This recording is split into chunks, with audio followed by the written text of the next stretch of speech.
La obra de arte en la época de su reproductibilidad técnica. Walter Benjamin. En un tiempo muy distinto del nuestro, y por hombres cuyo poder de acción sobre las cosas era comparado con el que nosotros poseemos, fueron instituidas nuestras bellas artes y fijados sus tipos y usos.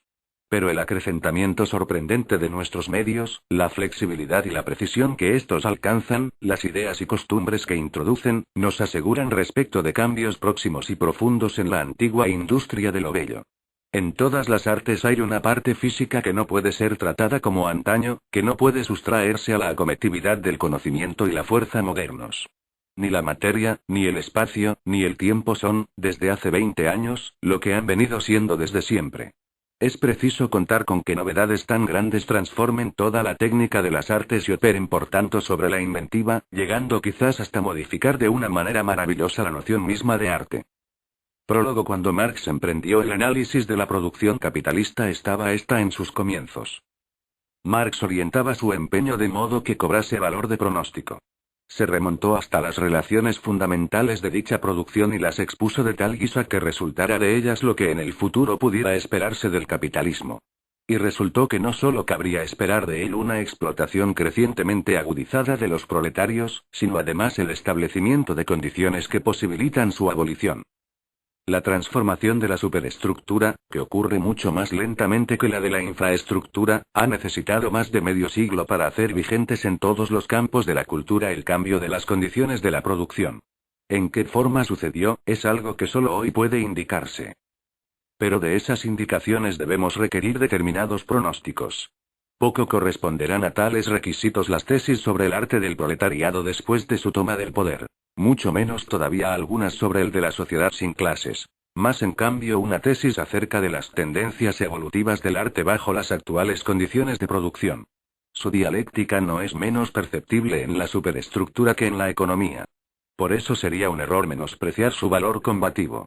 Dichas tesis dejan de lado una serie de conceptos heredados como creación y genialidad, perenidad y misterio, cuya aplicación incontrolada, y por el momento difícilmente controlable, lleva a la elaboración del material fáctico en el sentido fascista.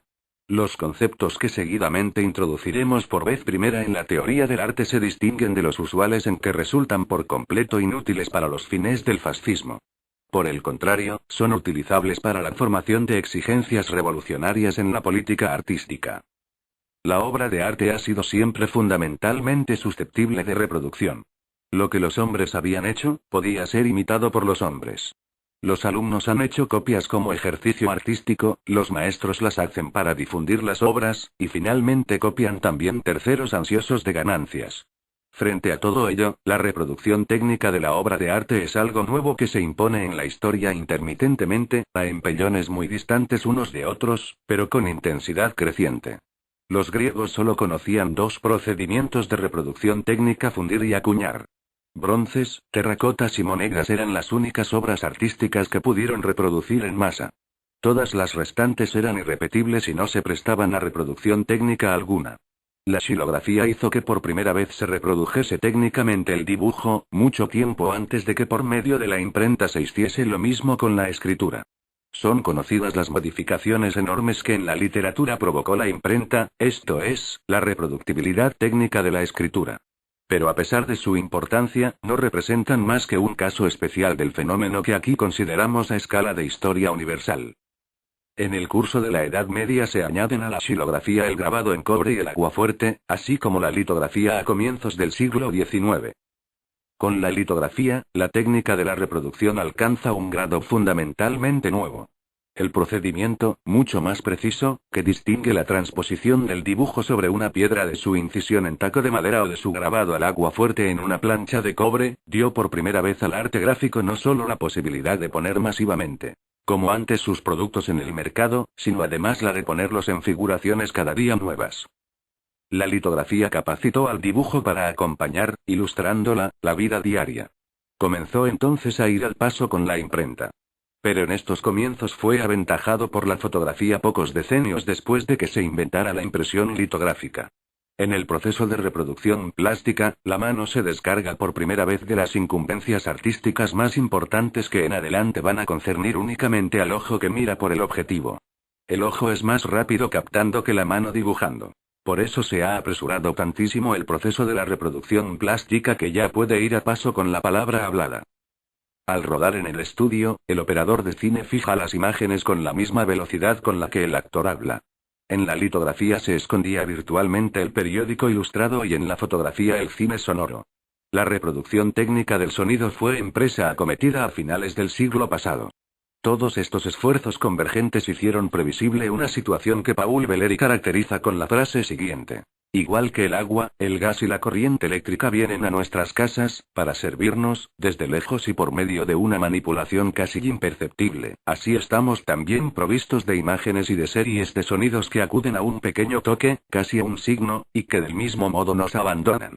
Hacia 1900 la reproducción técnica había alcanzado un estándar en el que no solo comenzaba a convertir en tema propio la totalidad de las obras de arte heredadas, sometiendo además su función a modificaciones hondísimas, sino que también conquistaba un puesto específico entre los procedimientos artísticos. Nada resultaba más instructivo para el estudio de ese estándar que referir dos manifestaciones distintas, la reproducción de la obra artística y el cine, al arte en su figura tradicional. Incluso en la reproducción mejor acabada falta algo el aquí y ahora de la obra de arte, su existencia irrepetible en el lugar en que se encuentra. En dicha existencia singular, y en ninguna otra cosa, se realizó la historia a la que ha estado sometida en el curso de su perduración. También cuentan las alteraciones que haya padecido en su estructura física a lo largo del tiempo, así como sus eventuales cambios de propietario. No podemos seguir el rastro de las primeras más que por medio de análisis físicos o químicos impracticables sobre una reproducción. El de los segundos es tema de una tradición cuya búsqueda ha de partir del lugar de origen de la obra. El aquí y ahora del original constituye el concepto de su autenticidad. Los análisis químicos de la pátina de un bronce favorecerán que se fije si es auténtico. Correspondientemente, la comprobación de que un determinado manuscrito medieval procede de un archivo del siglo XV favorecerá la fijación de su autenticidad. El ámbito entero de la autenticidad se sustrae a la reproductibilidad técnica, y desde luego que no solo a la técnica. Cara a la reproducción manual, que normalmente es catalogada como falsificación, lo auténtico conserva su autoridad plena, mientras que no ocurre lo mismo cara a la reproducción técnica. La razón es doble. En primer lugar, la reproducción técnica se acredita como más independiente que la manual respecto del original. En la fotografía, por ejemplo, pueden resaltar aspectos del original accesibles únicamente a una lente manejada a propio antojo con el fin de seleccionar diversos puntos de vista, inaccesibles en cambio para el ojo humano. O con ayuda de ciertos procedimientos, como la ampliación o el retardador, retendrá imágenes que se le escapan sin más a la óptica humana. Además, puede poner la copia del original en situaciones inasequibles para este. Sobre todo le posibilita salir al encuentro de su destinatario, ya sea en forma de fotografía o en la de disco gramofónico. La catedral deja su emplazamiento para encontrar acogida en el estudio de un aficionado al arte. La obra coral, que fue ejecutada en una sala al aire libre, puede escucharse en una habitación. Las circunstancias en que se ponga al producto de la reproducción de una obra de arte, quizás dejen intacta la consistencia de esta, pero en cualquier caso deprecian su aquí y ahora. Aunque en modo alguno valga esto solo para una obra artística, sino que parejamente vale también, por ejemplo, para un paisaje que en el cine transcurre ante el espectador. Sin embargo, el proceso aqueja en el objeto de arte una médula sensibilísima que ningún objeto natural posee en grado tan vulnerable. Se trata de su autenticidad. La autenticidad de una cosa es la cifra de todo lo que desde el origen puede transmitirse en ella desde su duración material hasta su testificación histórica. Como esta última se funda en la primera, que a su vez se le escapa al hombre en la reproducción, por eso se tambalea en esta la testificación histórica de la cosa. Claro que solo ella. Pero lo que se tambalea de tal suerte es su propia autoridad.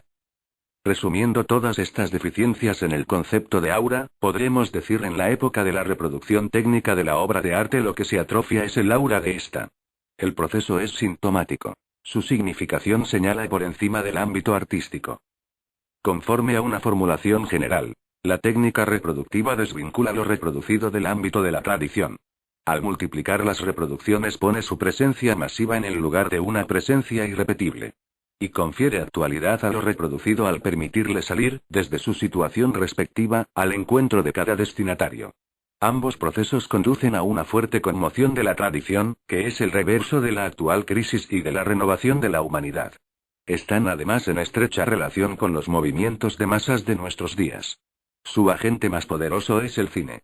La importancia social de este no es imaginable incluso en su forma más positiva, y precisamente en ella, sin este otro lado suyo destructivo, catártico, la liquidación del valor de la tradición en la herencia cultural. Este fenómeno es sobre todo perceptible en las grandes películas históricas. Es este un tema en el que constantemente toma posiciones. Y cuando Abel Gance proclamó con entusiasmo en 1927, Shakespeare, Rembrandt, Beethoven, harán cine. Todas las leyendas, toda la mitología y todos los mitos, todos los fundadores de religiones y todas las religiones incluso, esperan su resurrección luminosa, y los héroes se apelotonan, para entrar, ante nuestras puertas, nos estaba invitando, sin saber, a una liquidación general. 3. Dentro de grandes espacios históricos de tiempo se modifican, junto con toda la existencia de las colectividades humanas, el modo y la manera de su percepción sensorial. Dichos modo y manera en que esa percepción se organiza, el medio en el que acontecen, están condicionados no solo natural, sino también históricamente. El tiempo de la invasión de los bárbaros, en el cual surgieron la industria artística del Bajo Imperio y el Génesis de Viena, trajo consigo además de un arte distinto del antiguo una percepción también distinta. Los eruditos de la escuela vienesa, Riegel y Wyckoff, hostiles al peso de la tradición clásica que sepultó aquel arte, son los primeros en dar con la ocurrencia de sacar de él conclusiones acerca de la percepción en el tiempo en que tuvo vigencia. Por sobresalientes que fueran sus conocimientos, su limitación estuvo en que nuestros investigadores se contentaron con indicar la asignatura formal propia de la percepción en la época del Bajo Imperio. No intentaron. Quizás ni siquiera podían esperarlo poner de manifiesto las transformaciones sociales que hallaron expresión en esos cambios de la sensibilidad. En la actualidad son más favorables las condiciones para un atisbo correspondiente. Y si las modificaciones en el medio de la percepción son susceptibles de que nosotros, sus coetáneos, las entendamos como desmoronamiento del aura, sí que podremos poner de bulto sus condicionamientos sociales. Conviene ilustrar el concepto de aura, que más arriba hemos propuesto para temas históricos, en el concepto de un aura de objetos naturales. Definiremos esta última como la manifestación irrepetible de una lejanía por cercana que pueda estar. Descansar en un atardecer de verano y seguir con la mirada una cordillera en el horizonte o una rama que arroja su sombra sobre el que reposa, eso es aspirar el aura de esas montañas, de esa rama. De la mano de esta descripción es fácil hacer una cala en los condicionamientos sociales del actual desmoronamiento del aura. Estriba este en dos circunstancias que a su vez dependen de la importancia creciente de las masas en la vida de hoy. A saber, acercar espacial y humanamente las cosas es una aspiración de las masas actuales tan apasionada como su tendencia a superar la singularidad de cada dato acogiendo su reproducción. Cada día cobra una vigencia más irrecusable la necesidad de adueñarse de los objetos en la más próxima de las cercanías, en la imagen, más bien en la copia, en la reproducción. Y la reproducción, tal y como la aprestan los periódicos ilustrados y los noticiarios, se distingue inequívocamente de la imagen. En esta, la singularidad y la perduración están imbricadas una en otra de manera tan estrecha como lo están en aquella la fugacidad y la posible repetición. Quitarle su envoltura a cada objeto, triturar su aura, es la asignatura de una percepción cuyo sentido para lo igual en el mundo ha crecido tanto que incluso, por medio de la reproducción, le gana terreno a lo irrepetible. Se denota así en el ámbito plástico lo que en el ámbito de la teoría advertimos como un aumento de la importancia de la estadística. La orientación de la realidad de las masas y de estas a la realidad es un proceso de alcance ilimitado tanto para el pensamiento como para la contemplación. 4. La unicidad de la obra de arte se identifica con su ensamblamiento en el contexto de la tradición. Esa tradición es desde luego algo muy vivo, algo extraordinariamente cambiante. Una estatua antigua de Venus, por ejemplo, estaba en un contexto tradicional entre los griegos, que hacían de ella un objeto de culto, y en otro entre los clérigos medievales que la miraban como un ídolo maléfico. Pero a unos y otros se les enfrentaba de igual modo su unicidad, o dicho de otro término su aura. La índole original del ensamblamiento de la obra de arte en el contexto de la tradición encontró su expresión en el culto. Las obras artísticas más antiguas sabemos que surgieron al servicio de un ritual primero mágico, luego religioso. Es de decisiva importancia que el modo aurático de la obra de arte jamás se desligue de su función ritual. Con otras palabras, el valor único de la auténtica obra artística se funda en el ritual en el que tuvo su primer y original valor útil. Dicha fundamentación estará todo lo mediada que se quiera, pero incluso en las formas más profanas del servicio a la belleza resulta perceptible en cuanto ritual secularizado. Este servicio profano que se formó en el Renacimiento para seguir vigente por 3 siglos, ha permitido, al transcurrir ese plazo y a la primera conmoción grave que le alcanzara, reconocer con toda claridad tales fundamentos. Al irrumpir el primer medio de reproducción de veras revolucionario, a saber la fotografía a un tiempo con el despunte del socialismo, el arte sintió la proximidad de la crisis que después de otros 100 años resulta innegable, y reaccionó con la teoría del art populaire, esto es, con una teología del arte. De ella procedió ulteriormente ni más ni menos que una teología negativa en figura de la idea de un arte puro que rechaza no solo cualquier función social, sino además toda determinación por medio de un contenido objetual. En la poesía, Mallarmé ha sido el primero en alcanzar esa posición. Hacer justicia a esta serie de hechos resulta indispensable para una cavilación que tiene que habérselas con la obra de arte en la época de su reproducción técnica. Esos hechos preparaban un atisbo decisivo en nuestro tema por primera vez en la historia universal, la reproductibilidad técnica emancipa a la obra artística de su existencia parasitaria en un ritual. La obra de arte reproducida se convierte, en medida siempre creciente, en reproducción de una obra artística dispuesta para ser reproducida. De la placa fotográfica, por ejemplo, son posibles muchas copias. Preguntarse por la copia auténtica no tendría sentido alguno. Pero en el mismo instante en que la norma de la autenticidad fracasa en la producción artística, se trastorna la función íntegra del arte. En lugar de su fundamentación en un ritual aparece su fundamentación en una praxis distinta, a saber en la política 5. La recepción de las obras de arte sucede bajo diversos acentos entre los cuales hay 2 que destacan por su polaridad. Uno de esos acentos reside en el valor cultural, el otro en el valor exhibitivo de la obra artística. La producción artística comienza con hechuras que están al servicio del culto. Presumimos que es más importante que dichas hechuras estén presentes y menos que sean vistas. El alce que el hombre de la edad de piedra dibuja en las paredes de su cueva es un instrumento mágico. Claro que lo exhibe ante sus congéneres. Pero está sobre todo destinado a los espíritus. Hoy nos parece que el valor cultural empuja a la obra de arte a mantenerse oculta. Ciertas estatuas de dioses solo son accesibles a los sacerdotes de la cella.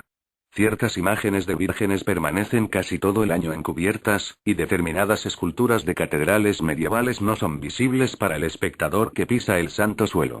A medida que las ejercitaciones artísticas se emancipan del regazo ritual, aumentan las ocasiones de exhibición de sus productos.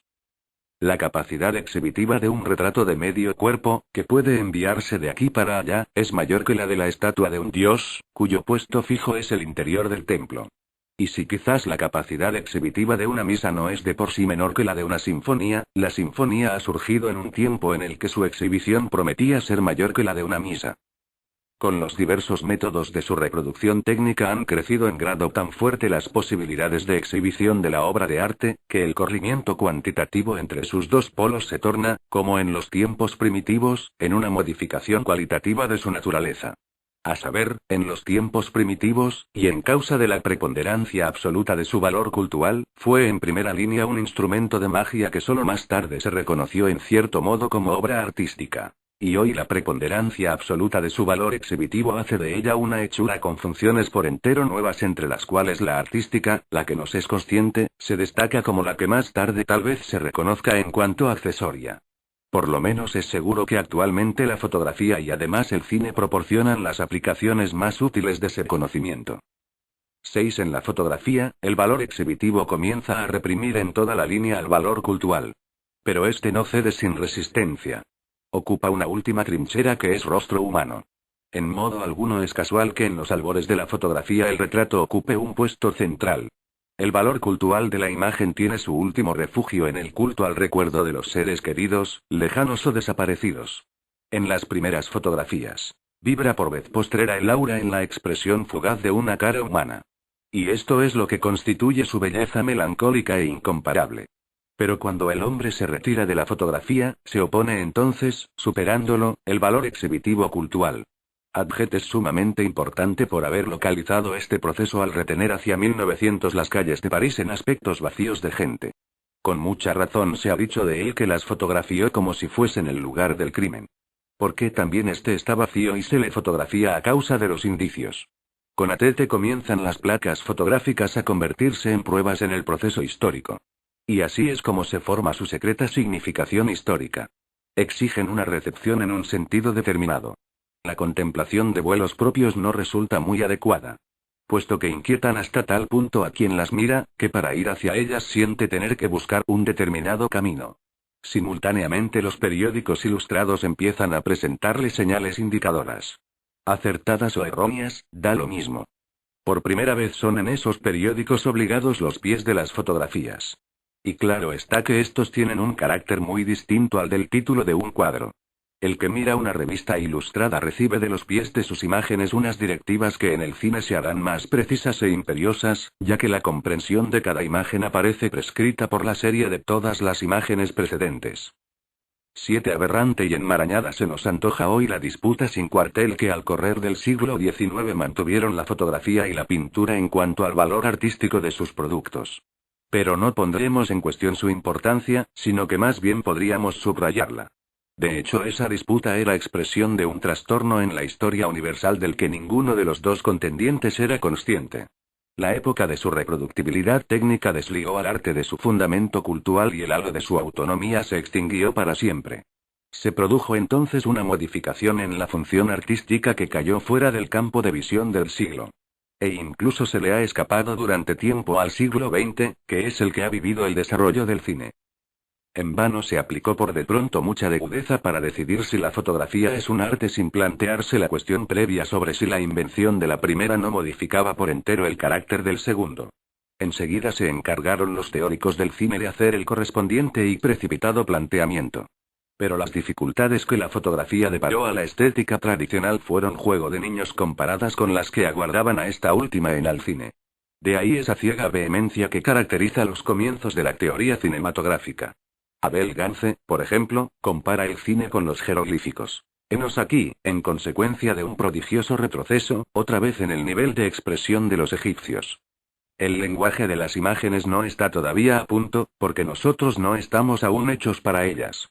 No hay por ahora suficiente respeto, suficiente culto por lo que expresan. También Severin Mars escribe: ¿qué otro arte tuvo un sueño más altivo? A la vez más poético y más real. Considerado desde este punto de vista representaría el cine un medio incomparable de expresión, y en su atmósfera debieran moverse únicamente personas del más noble pensamiento y en los momentos más perfectos y misteriosos de su carrera. Por su parte, Alexandre Arnoux concluye un fantasía sobre el cine mudo con tamaña pregunta. Todos los términos audaces que acabamos de emplear, ¿no definen al fin y al cabo una oración? Resulta muy instructivo ver cómo, obligados por su empeño de ensamblar en cine en el arte, esos teóricos ponen en su interpretación, y por cierto sin reparo de ningún tipo, elementos cultuales. Y sin embargo, cuando se publicaron estas especulaciones ya existían obras como La opinión pública y La quimera del oro. Lo cual no impide a Abel Gance aducir la comparación con los jeroglíficos y a Severin Mars hablar del cine como podría hablarse de las pinturas de Fra Angelico. Es significativo que autores especialmente reaccionarios busquen hoy la importancia del cine en la misma dirección, sino en lo sacral, sí desde luego en lo sobrenatural. Con motivo de la realización de Reinhard del sueño de una noche de verano afirma Werfel que no cabe duda de que la copia estéril del mundo exterior con sus calles, sus interiores, sus estaciones, sus restaurantes, sus autos y sus playas es lo que hasta ahora ha obstruido el camino para que el cine ascienda al reino del arte. El cine no ha captado todavía el verdadero sentido, sus posibilidades reales. Estas consisten en su capacidad singularísima para expresar, con medios naturales y con una fuerza de convicción incomparable, lo quimérico, lo maravilloso, lo sobrenatural. 8. En definitiva, el actor de teatro presenta él mismo en persona al público su ejecución artística. Por el contrario, la del actor de cine es presentada por medio de todo un mecanismo. Esto último tiene dos consecuencias. El mecanismo que pone ante el público la ejecución del actor cinematográfico no está atenido a respetarla en su totalidad. Bajo la guía del cámara va tomando posiciones a su respecto. Esta serie de posiciones, que el montador compone con el material que se le entrega, constituye la película montada por completo. La cual abarca un cierto número de momentos dinámicos que en cuanto tales tienen que serle conocidos a la cámara para no hablar de enfoques especiales o de grandes planos. La actuación del actor está sometida por tanto a una serie de test ópticos. Y esta es la primera consecuencia de que su trabajo se exhiba por medio de un mecanismo. La segunda consecuencia estriba en que este actor, puesto que no es él mismo quien presenta a los espectadores su ejecución, se ve mermado en la posibilidad, reservada al actor de teatro, de acomodar su actuación al público durante la función. El espectador se encuentra pues en la actitud del experto que emite un dictamen sin que para ello le estorbe ningún tipo de contacto personal con el artista. Se compenetra con el actor solo en tanto que se compenetra con el aparato. Adopta su actitud hace test. Y no es esta una actitud a la que puedan someterse valores cultuales. 9. Al cine le importa menos que el actor represente ante el público un personaje. Lo que le importa es que se represente a sí mismo ante el mecanismo. Pirandello ha sido uno de los primeros en dar con este cambio que los test imponen al actor. Las advertencias que hace a este respecto en su novela Se rueda quedan perjudicadas, pero solo un poco al limitarse a destacar el lado negativo del asunto. Menos aún les daña que se refieran únicamente al cine mudo. Puesto que el cine sonoro no ha introducido en este orden ninguna alteración fundamental. Sigue siendo decisivo representar para un aparato, o en el caso del cine sonoro para dos. El actor de cine, escribe Pirandello, se siente como en el exilio. Exiliado no solo de la escena, sino de su propia persona. Con un oscuro malestar percibe el vacío inexplicable debido a que su cuerpo se convierte en un síntoma de deficiencia que se volatiliza y el que se expolia de su realidad, de su vida, de su voz y de los ruidos que produce al moverse, transformándose entonces en una imagen muda que tiembla en la pantalla un instante y que desaparece enseguida quedamente. La pequeña máquina representa ante el público su sombra, pero él tiene que contentarse con representar ante la máquina. He aquí un estado de cosas que podríamos caracterizar así por primera vez, y esto es obra del cine. Llega el hombre a la situación de tener que actuar con toda su persona viva, pero renunciando a su aura. Porque el aura está ligada a su aquí y a su ahora. Del aura no hay copia. La que rodea a Macbeth en escena es inseparable de la que, para un público vivo, ronda al actor que le representa. Lo peculiar del rodaje en el estudio cinematográfico consiste en que los aparatos ocupan el lugar de la alteración fundamental. Sigue siendo decisivo representar para un aparato, o en el caso del cine sonoro para dos. El actor de cine, escribe Pirandello, se siente como en el exilio. Exiliado no solo de la escena, sino de su propia persona. Con un oscuro malestar percibe el vacío inexplicable debido a que su cuerpo se convierte en un síntoma de deficiencia que se volatiliza y el que se expolia de su realidad, de su vida, de su voz y de los ruidos que produce al moverse, transformándose entonces en una imagen muda que tiembla en la pantalla un instante y que desaparece enseguida quedamente. La pequeña máquina representa ante el público su sombra, pero él tiene que contentarse con representar ante la máquina 19. He aquí un estado de cosas que podríamos caracterizar así por primera vez, y esto es obra del cine. Llega el hombre a la situación de tener que actuar con toda su persona viva, pero renunciando a su aura. Porque el aura está ligada a su aquí y a su ahora. Del aura no hay copia. La que rodea a Macbeth en escena es inseparable de la que, para un público vivo, ronda al actor que le representa. Lo peculiar del rodaje en el estudio cinematográfico consiste en que los aparatos ocupan el lugar del público. Y así tiene que desaparecer el aura del actor y con ella la del personaje que representa. No es sorprendente que en su análisis del cine un dramaturgo como Pirandello toque instintivamente el fondo de la crisis que vemos sobrecoge al teatro. La escena teatral es de hecho la contrapartida más resuelta respecto de una obra captada íntegramente por la reproducción técnica y que incluso, como el cine, procede de ella. Así lo confirma toda consideración mínimamente intrínseca. Espectadores peritos, como Arem en 1932, se han percatado hace tiempo de que en el cine casi siempre se logran los mayores efectos si se actúa lo menos posible. El último progreso consiste en se trata al actor como a un accesorio escogido característicamente, al cual se coloca en un lugar adecuado. Pero hay otra cosa que tiene con esto estrecha conexión. El artista que actúa en escena se transpone en un papel, lo cual se le niega frecuentemente al actor de cine. Su ejecución no es unitaria, sino que se compone de muchas ejecuciones. Junto a miramientos ocasionales por el precio del alquiler de los estudios, por la disponibilidad de los colegas, por el decorado, etc., son necesidades elementales de la maquinaria las que desmenuzan la actuación del artista en una serie de episodios montables. Se trata sobre todo de la iluminación, cuya instalación obliga a realizar en muchas tomas, distribuidas a veces en el estudio en horas diversas, la exposición de un proceso que en la pantalla aparece como un veloz de curso unitario. Para no hablar de montajes mucho más palpables. El salto desde una ventana puede rodarse en forma de un salto desde el andamiaje en los estudios y, si se da el caso, la fuga subsiguiente se tomará semanas más tarde en exteriores. Por lo demás es fácil construir casos mucho más paradójicos. Tras una llamada a la puerta se exige al actor que se entremezca. Quizás ese sobresalto no ha salido tal y como se desea. El director puede entonces recurrir a la estratagema siguiente: cuando el actor se encuentre ocasionalmente otra vez en el estudio le disparan, sin que él lo sepa, un tiro por la espalda. Se filma su susto en ese instante y se monta luego en la película.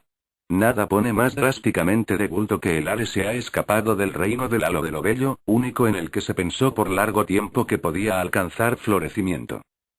10. El extrañamiento del actor frente al mecanismo cinematográfico es de todas, tal y como lo describe Pirandello, de la misma índole que el que siente el hombre ante su aparición en el espejo. Pero es que ahora esa imagen del espejo puede despegarse de él, se ha hecho transportable. ¿Y a dónde se le transporta? Ante el público. Ni un solo instante abandona al actor de cine la consciencia de ello. Mientras está frente a la cámara sabe que en última instancia es con el público con quien tiene que habérselas, con el público de consumidores que forman el mercado. Este mercado, al que va no solo con su fuerza de trabajo, sino con su piel, con sus entrañas todas, le resulta, en el mismo instante en que determina su actuación para él, tan poco asible como lo es para cualquier artículo que se hace en una fábrica. No tendrá parte esta circunstancia en la congoja, en esa angustia que, según Pirandello, sobrecoge al actor ante el aparato. A la atrofia del aura el cine responde con una construcción artificial de la personality fuera de los estudios. El culto a las estrellas, fomentado por el capital cinematográfico, conserva aquella magia de la personalidad, pero reducida, desde hace ya tiempo, a la magia averiada de su carácter de mercancía. Mientras sea el capital quien dé en él el tono, no podrá adjudicársele al cine actual otro mérito revolucionario que el de apoyar una crítica revolucionaria de los conceptos que hemos heredado sobre el arte. Claro que no discutimos que en ciertos casos pueda hoy el cine apoyar además una crítica revolucionaria de las condiciones sociales, incluso del orden de la propiedad.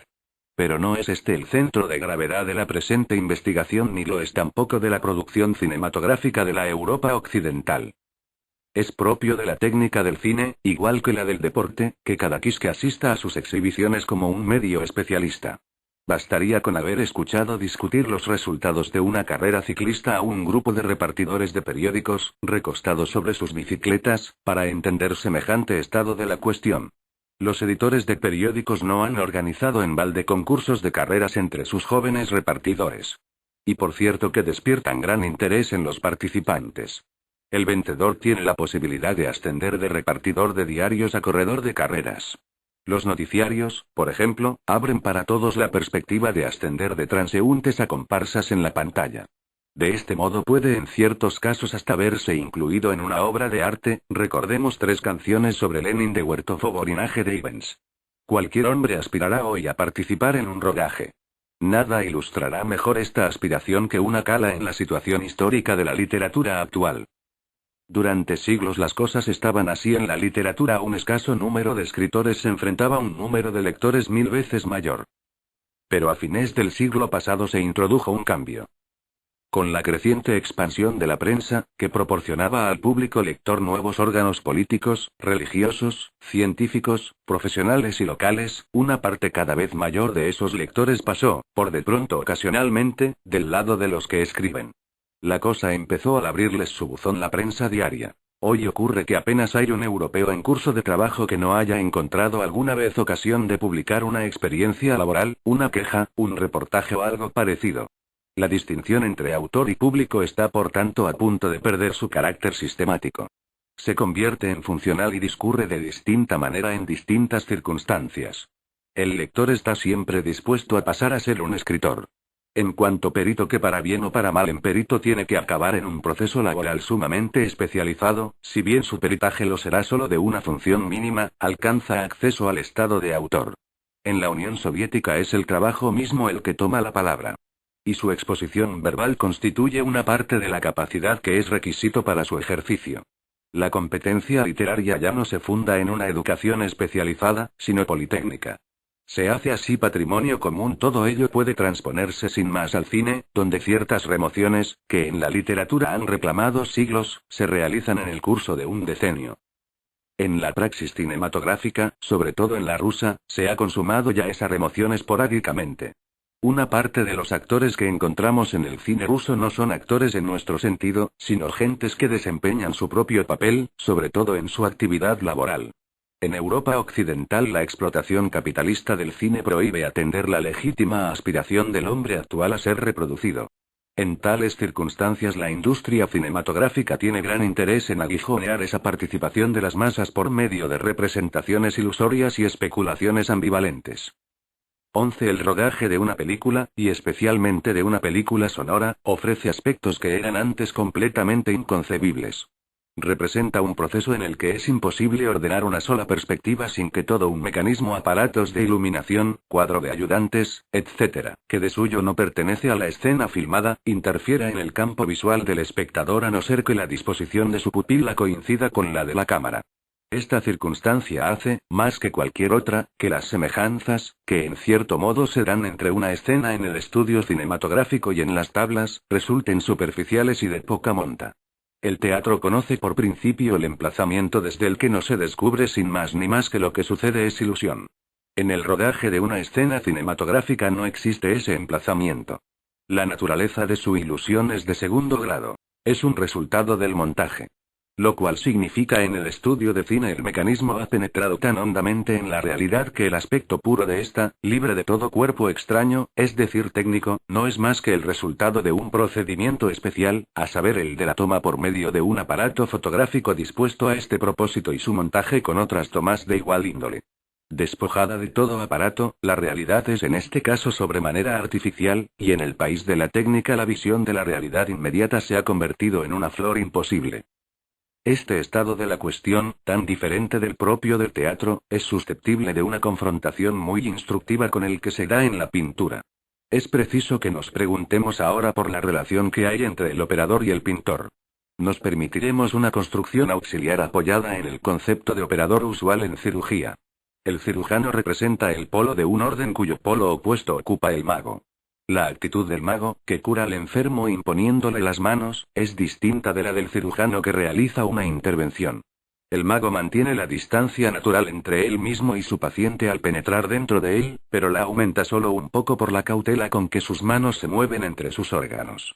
En una palabra de diferencia del mago y siempre hay uno en el médico de cabecera, el cirujano renuncia en el instante decisivo a colocarse frente a su enfermo como hombre frente a hombre. Más bien se adentra en él operativamente.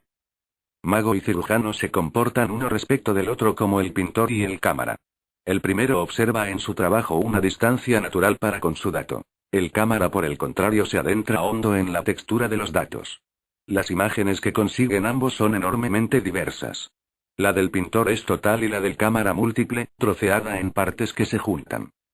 Según una ley nueva, la representación cinematográfica de la realidad es para el hombre actual incomparablemente más importante, puesto que garantiza, por razón de su intensa compenetración con el aparato, un aspecto de la realidad despojado de todo aparto que ese hombre está en derecho de exigir de la obra de arte.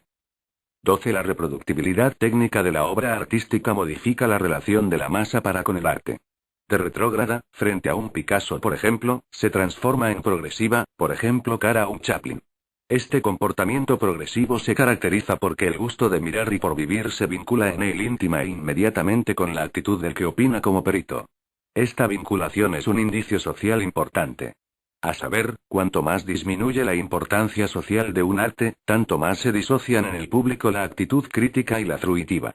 Y desde luego que la circunstancia decisiva es esta: las reacciones de cada uno, cuya suma constituye la reacción masiva del público, jamás han estado como en el cine tan condicionadas de antemano por su inmediata, inminente masificación. Y en cuanto se manifiestan, se controlan.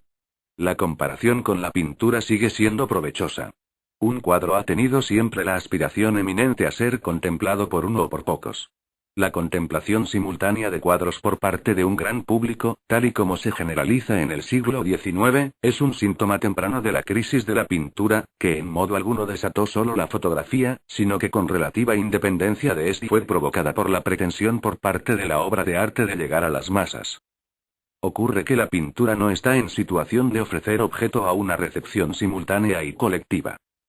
Desde siempre lo estuvo en cambio la arquitectura, como estuvo antaño el epos y lo está hoy el cine. De suyo no hay por qué sacar de este hecho conclusiones sobre el papel social de la pintura, aunque sí pese sobre ella como perjuicio grave cuando, por circunstancias especiales y en contra de su naturaleza, ha de confrontarse con las masas de una manera inmediata. En las iglesias y monasterios de la Edad Media, y en las cortes principescas hasta casi finales del siglo XVIII, la recepción colectiva de pinturas no tuvo lugar simultáneamente, sino por mediación de múltiples grados jerárquicos. Al suceder de otro modo, cobra expresión el especial conflicto en que la pintura se ha enredado a causa de la reproductibilidad técnica de la imagen. Por mucho que se ha intentado presentarla a las masas en museos y en exposiciones, no se ha dado con el camino para que esas masas puedan organizar y controlar su recepción. Y así el mismo público que es retrógrado frente al surrealismo, reaccionará progresivamente ante una película cómica. 13. El cine no solo se caracteriza por la manera como el hombre se presenta ante el aparato, sino además por cómo con ayuda de este se representa el mundo en torno. Una ojeada a la psicología del rendimiento nos ilustrará sobre la capacidad del aparato para hacer test. Otra ojeada al psicoanálisis nos ilustrará sobre lo mismo bajo otro aspecto. El cine ha enriquecido nuestro mundo perceptivo con métodos que a hecho se explicarían por los de la teoría freudiana. Un lapsus en la conversación pasaba hace 50 años más o menos desapercibido. Resultaba excepcional que de repente abriese perspectivas profundas en esa conversación que parecía antes discurrir superficialmente. Pero todo ha cambiado desde la psicopatología de la vida cotidiana. Esta ha aislado cosas y las ha hecho analizables, que antes nadaban inadvertidas en la ancha corriente de lo percibido. Tanto en el mundo óptico, como en el acústico, el cine ha traído consigo una profundización similar de nuestra percepción. Pero esta situación tiene un reverso: las ejecuciones que expone el cine son pasibles de análisis mucho más exacto y rico en puntos de vista que el que se llevaría a cabo sobre las que se representan en la pintura o en la escena.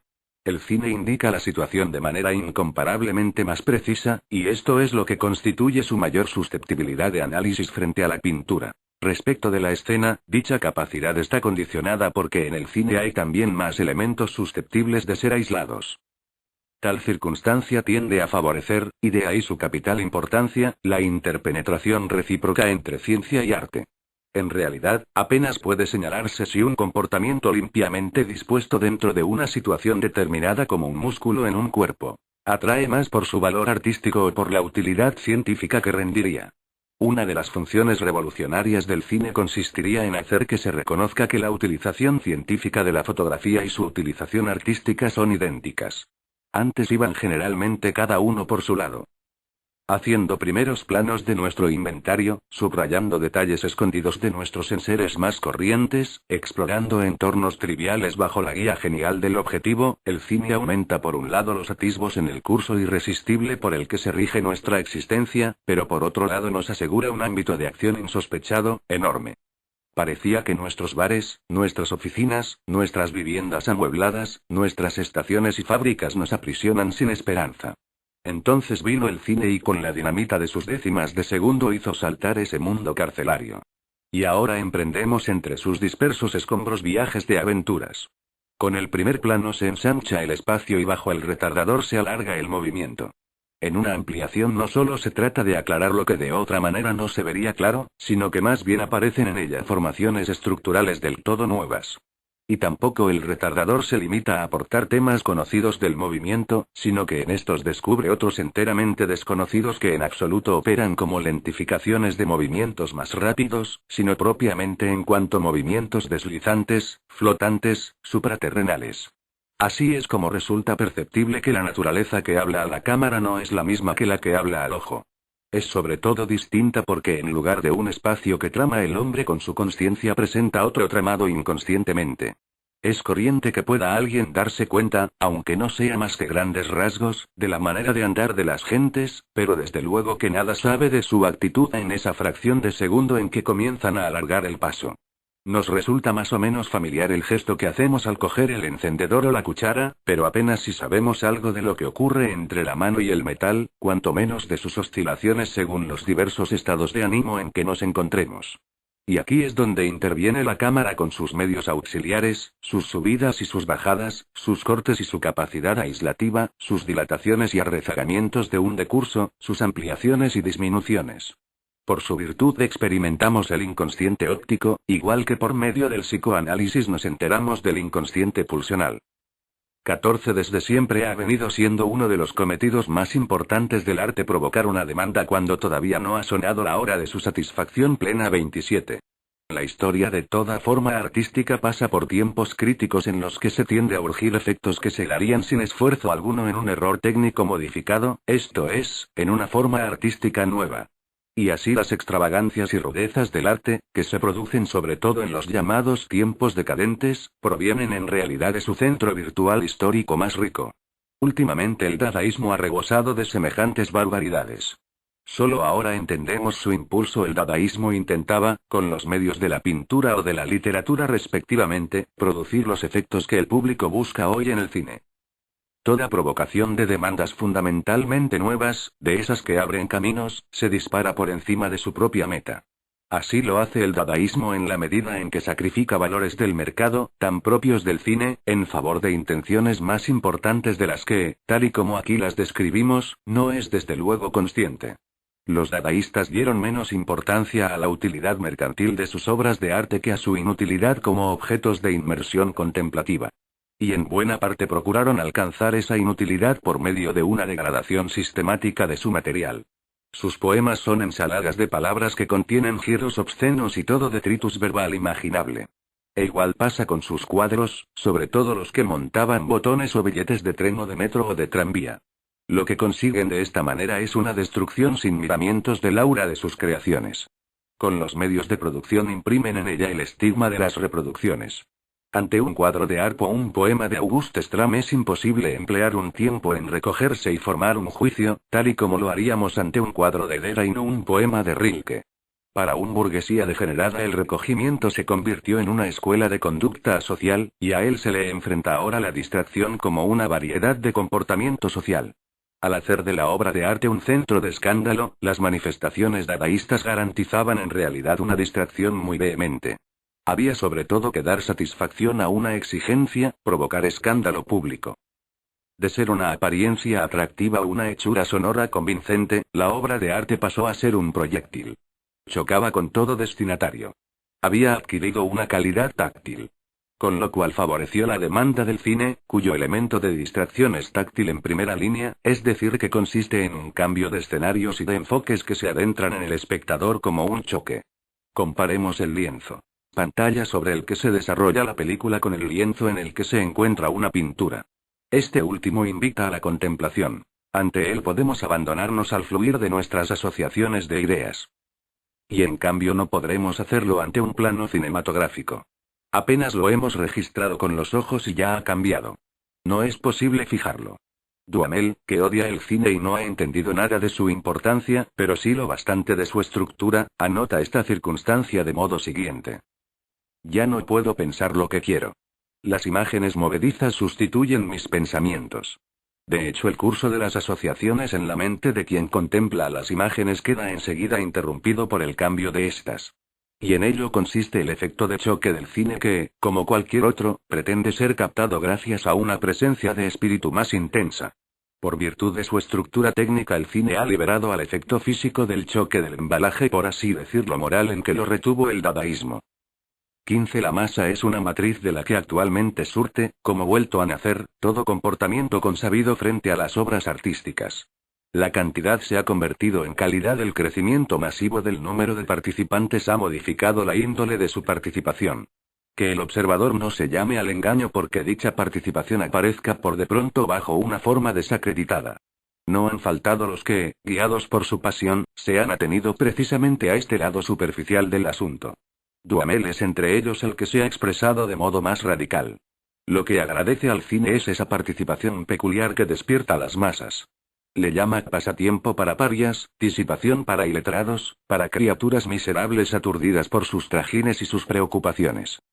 Un espectáculo que no reclama esfuerzo alguno, que no supone continuidad en las ideas, que no se plantea ninguna pregunta, que no aborda con seriedad ningún problema, que no enciende ninguna pasión, que no alumbra ninguna luz en el fondo de los corazones, que no excita ninguna otra esperanza a no ser la esperanza ridícula de convertirse un día en estar en Los Ángeles. Ya vemos que en el fondo se trata de la antigua queja: las masas buscan disipación, pero el arte reclama recogimiento. Es un lugar común. Pero debemos preguntarnos si da lugar o no para hacer una investigación acerca del cine. Se trata de mirar más de cerca. Disipación y recogimiento se contraponen hasta tal punto que permiten la fórmula siguiente: quien se recoge ante una obra de arte, se sumerge en ella. Se adentra en esa obra, tal y como narra la leyenda que le ocurrió a un pintor chino al contemplar el acabado su cuadro. Por el contrario, la masa dispersa sumerge en sí misma a la obra artística. Y de manera especialmente patente a los edificios. La arquitectura viene desde siempre ofreciendo el prototipo de una obra de arte, cuya recepción sucede en la disipación y por otra parte de una colectividad. Las leyes de dicha recepción son sobremanera instructivas. Las edificaciones han acompañado a la humanidad desde su historia primera. Muchas formas artísticas han surgido y han desaparecido. La tragedia nace con los griegos para pegarse con ellos y revivir después solo en cuanto a sus reglas. El epos, cuyo origen está en la juventud de los pueblos, caduca en Europa al terminar el Renacimiento. La pintura sobre tabla es una creación de la Edad Media y no hay nada que garantice su duración ininterrumpida. Pero la necesidad que tiene el hombre de alojamiento sí que es estable. El arte de la edificación no se ha interrumpido jamás. Su historia es más larga que cualquier otro arte, y su eficacia al presentizarse es importante para todo intento de dar cuenta de la relación de las masas para con la obra artística. Las edificaciones pueden ser recibidas de dos maneras: por el uso y por la contemplación. O mejor dicho, táctil y ópticamente. De tal recepción no habrá concepto posible si nos la representamos según la actitud recogida que, por ejemplo, es corriente en turistas ante edificios famosos. A saber, del lado táctil no existe correspondencia alguna con lo que del lado óptico es la contemplación. La recepción táctil no sucede tanto por la vía de la atención como por el de la costumbre. En cuanto a la arquitectura, esta última determina en gran medida incluso la recepción óptica. La cual tiene lugar, de suyo, mucho menos en una relación tensa que en una advertencia ocasional. Pero en determinadas circunstancias esta recepción formada en la arquitectura tiene valor canónico. Porque las tareas que en tiempos de cambio se le impone al aparato perceptivo del hombre no pueden resolverse por la vía meramente óptica, esto es, por la de la contemplación. Poco a poco quedan vencidas por la costumbre bajo la guía de la recepción táctil. También el disperso puede acostumbrarse. Más aún, solo cuando resolverla se le ha vuelto una costumbre, probará poder hacerse en la dispersión con ciertas tareas. Por medio de la dispersión, tal y como el arte la depara, se controlará bajo cuerda hasta qué punto tienen solución las tareas nuevas de la percepción. Y como, por lo demás, el individuo está sometido a la tentación de hurtarse a dichas tareas, el arte abordará la más difícil e importante movilizando a las masas. Así lo hace actualmente el cine. La recepción en la dispersión, que se hace notar con insistencia creciente en todos los terrenos del arte y que es síntoma de modificaciones de hondo alcance en la percepción, tiene en el cine su instrumento de entrenamiento. El cine corresponde a esta forma receptiva por su efecto de choque. No solo reprime el valor cultural porque pone al público en situación de experto, sino además porque dicha actitud no incluye en las salas de proyección atención alguna. El público es un examinador, pero un examinador que se dispersa. Epílogo: la proletarización creciente del hombre actual y el alineamiento también creciente de las masas son dos caras de uno y el mismo suceso. El fascismo intenta organizar las masas recientemente proletarizadas sin tocar las condiciones de la propiedad que dichas masas urgen por suprimir. El fascismo ve su salvación en que las masas lleguen a expresarse pero que ni por asomo hagan valer sus derechos. Las masas tienen derecho a exigir que se modifiquen las condiciones de la propiedad. El fascismo procura que se expresen precisamente en la conservación de dichas condiciones. En consecuencia, desemboca en un esteticismo de la vida política. A la violación de las masas, que el fascismo impone por la fuerza en el culto a un caudillo, corresponde la violación de todo un mecanismo puesto al servicio de la fabricación de valores cultuales. Todos los esfuerzos por un esteticismo político culminan en un solo punto. Dicho punto es la guerra. La guerra, y solo ella, hace posible dar una meta a movimientos de masas de gran escala, conservando a la vez las condiciones heredadas de la propiedad. Así es como se formula el estado de la cuestión desde la política. Desde la técnica se formula del modo siguiente: solo la guerra hace posible movilizar todos los medios técnicos del tiempo presente, conservando a la vez las condiciones de la propiedad. Claro que la apoteosis de la guerra en el fascismo no se sirve a otros argumentos. A pesar de los cuales es instructivo echarles una ojeada. En el manifiesto de Marinetti sobre la guerra colonial de Etiopía se llega a decir: desde hace 27 años nos estamos alzando los futuristas en contra de que se considere a la guerra antiestética. Por ello mismo afirmamos: la guerra es bella, porque, gracias a las máscaras de gas, al terrorífico megáfono, a los lanzallamas y las tanquetas, funda la soberanía del hombre sobre la máquina subyugada. La guerra es bella, porque inaugura el sueño de la metalización del cuerpo humano. La guerra es bella, ya que enriquece las praderas florecidas con las orquídeas de fuego de las ametralladoras. La guerra es bella, ya que reúne en una sinfonía los tiroteos, los cañonazos, los saltos al fuego, los perfumes y olores de la descomposición.